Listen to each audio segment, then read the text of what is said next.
Hello. Thank you for joining me today. Please don't forget to like, subscribe, share, and leave me a comment if you enjoy my videos. Welcome to Nomad's Land Studios. Narrations by Rebecca.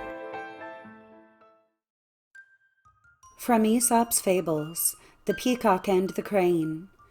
A peacock, puffed up with vanity, met a crane one day, and to impress him spread his gorgeous tail in the sun. "Look," he said, "what have you to compare with this? I am dressed in all the glory of the rainbow, while your feathers are gray as dust." The crane spread his broad wings and flew up toward the sun. "Follow me if you can," he said. But the peacock stood where he was among the birds of the barnyard, while the crane soared in freedom far up into the blue sky. Moral: the useful is of much more importance and value than the ornamental. The Dog in the Manger. A dog asleep in a manger filled with hay was awakened by the cattle, which came in tired and hungry from working in the field. But the dog would not let them get near the manger, and snarled and snapped as if it were filled with the best of meat and bones, all for himself. The cattle looked at the dog in disgust. "How selfish he is," said one. "He cannot eat the hay, and yet he will not let us eat it, who are so hungry for it."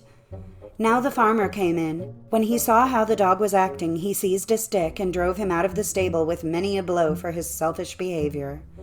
Moral: do not grudge others what you cannot enjoy yourself. The Two Pots.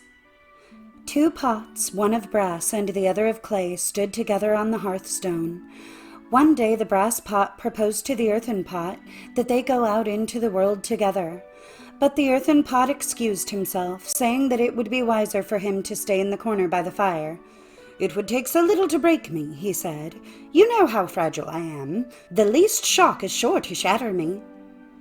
"Don't let that keep you at home," urged the brass pot. "I shall take very good care of you. If we should happen to meet anything hard, I will step between and save you." So the earthen pot at last consented, and the two set out side by side, jolting along on three stubby legs, first to this side, then to that, and bumping into each other at every step. The earthen pot could not survive that sort of companionship very long.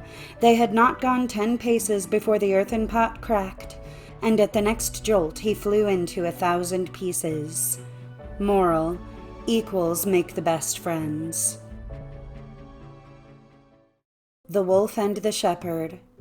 A wolf had been prowling around a flock of sheep for a long time, and the shepherd watched very anxiously to prevent him from carrying off a lamb. But the wolf did not try to do any harm. Instead, he seemed to be helping the shepherd take care of the sheep. At last the shepherd got so used to seeing the wolf about that he forgot how wicked he could be. One day he even went so far as to leave his flock in the wolf's care while he went on an errand. But when he came back and saw how many of the flock had been killed and carried off, he knew how foolish it was to trust a wolf. Moral: once a wolf, always a wolf. The Mule. A mule had had a long rest and much good feeding. He was feeling very vigorous indeed, and pranced about loftily, holding his head high.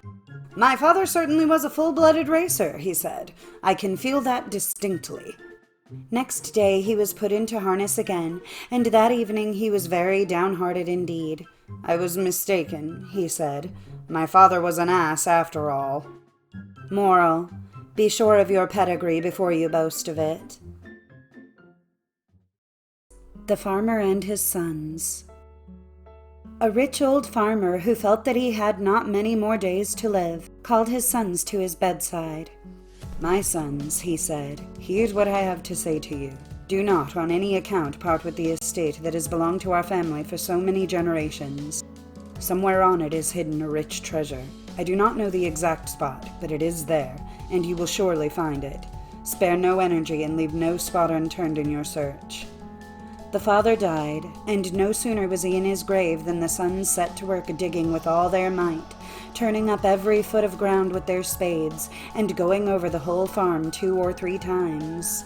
No hidden gold did they find, But at harvest time, when they had settled their accounts and had pocketed a rich profit far greater than that of any of their neighbors, they understood that the treasure their father had told them about was the wealth of a bountiful crop, and that in their industry had they found the treasure.